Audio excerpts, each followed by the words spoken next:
All right, so in today's talk, what I'd like to talk about is identifying negative thought patterns and behaviors.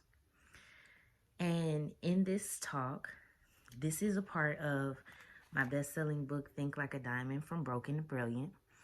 This is a part of section 1, and we'll go through this section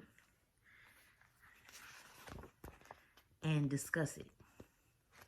Now, a lot of people talk about meditating, but they don't discuss what to meditate on. This is just one thing that you can meditate on. Outside of that, we'll create an arc so that way you can get the help that you need going forward and making sure that we can turn this into something more positive. So, what is negative thought patterns and behaviors, and why is it important to identify them?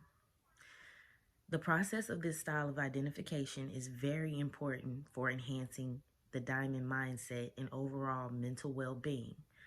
This process of identifying negative thought patterns and behaviors involves self reflection and developing awareness.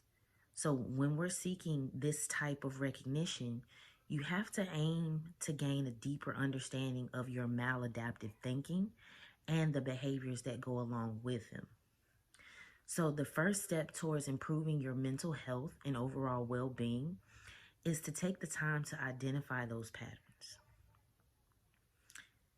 Sit with yourself long enough to where you can see what you're doing, what's going on. Find that trusted person that says, "Yeah, you be doing it." And that's something that could be worked on.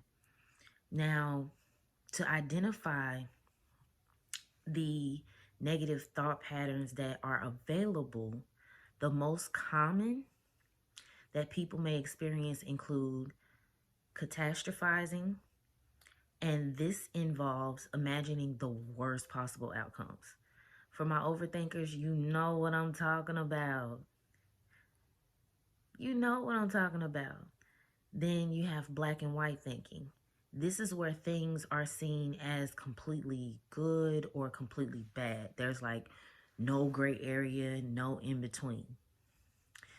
And then you have overgeneralization, which, in my experience, especially with a lot of African American males in the United States, as well as in some other countries, this broad generalization is based on their limited experiences, and they think that this is just it, this is just all, it's just no.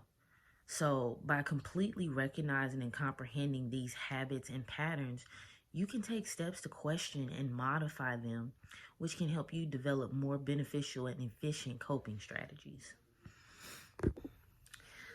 So, with identifying the negative thought patterns, why is this important in the first place? Okay. Why is recognizing your negative behavior patterns important in the first place? First of all, it contributes to most of the problems that you yourself are having in life that you may potentially be blaming on the world or anyone else. It can cause various issues, including depression, low self esteem, social anxiety, and stress. If you lack self awareness, the negative emotions you feel can impact your behavior, and this identification process is an important step in addressing and overcoming bad habits and behavioral issues. Changing a person's behavior in external situations is crucial because it's a positive impact on your relationships. If you're making a step or an adjustment to address issues and improve your interactions, it can reduce strain, cultivate more meaningful and beautiful types of healthier relationships and friendships. And when you identify negative thought patterns and behaviors, this is important for enhancing life satisfaction, personal growth, and effective therapy. Because the thing is, if you're willing to lie to me about your behavior or your thoughts, you're willing to lie to your therapist, yourself, and God. And we don't play that around here. So, from there, If you don't recognize and deal with negative thought patterns and behaviors, this can have various negative consequences. By not recognizing and dealing with negative thought patterns and behaviors, the adverse effects can manifest as both mental and physical symptoms, which is more like a psychosomatic mind-body connection type thing. That's real. I have periods, trust me, I know. Continuous negative thinking can worsen or even trigger mental health issues, and this could lead to deterioration in overall mental well-being. If anxiety and stress disorders are not addressed, they can become deeply rooted, making it more difficult to overcome their negative effects. Negative thoughts resulting from stress can lead to various physical issues, including sleep disturbances, fatigue, headaches, chronic pain, and illnesses. And failure to take action and actively address issues could potentially have negative consequences on your overall being sake. So by avoiding or procrastinating, you can find that your life satisfaction decreases. This can potentially lead to harmful coping mechanisms such as turning to substance abuse, as well as impairing your ability to effectively solve problems and make decisions. Negative thinking can be very detrimental.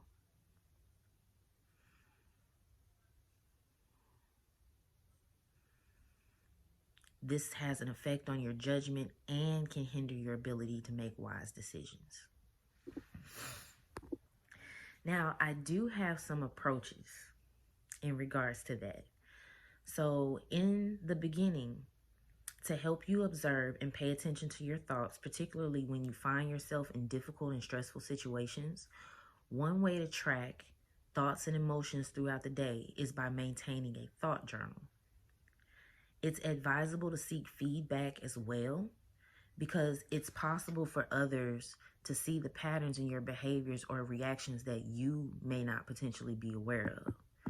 So ask for feedback from people that you trust, who are good at understanding who you are and not who they want you to be. So to gain knowledge, consider reading about common negative thought patterns like the ones that I discussed before: catastrophizing, black and white thinking, and overgeneralization.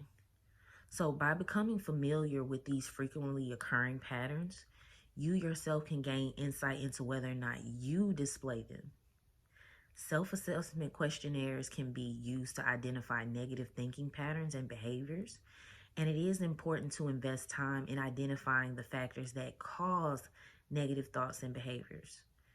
Triggers may come from different individuals, circumstances, sources of stress. And so, in addition to the suggestions that I mentioned, there are other approaches that you can consider to enhance your self-awareness. And these include joining support groups, seeking professional assessment, and practicing mindfulness and meditation. And so next time, what we'll discuss is assessing past experiences and their impact in regards to your life. I'm not even done with chapter 1. That was just section 1 and the first 4 paragraphs of my book. So I do want to thank you so much for taking time to listen. We will work on the next session very soon. Please leave a comment, like, share what you learned, any insight that you gain, and any help that you may need moving forward, as I love to continue sharing the content that you guys need and not the content that I want to share. Thank you so much for listening. Go be a diamond. Be great.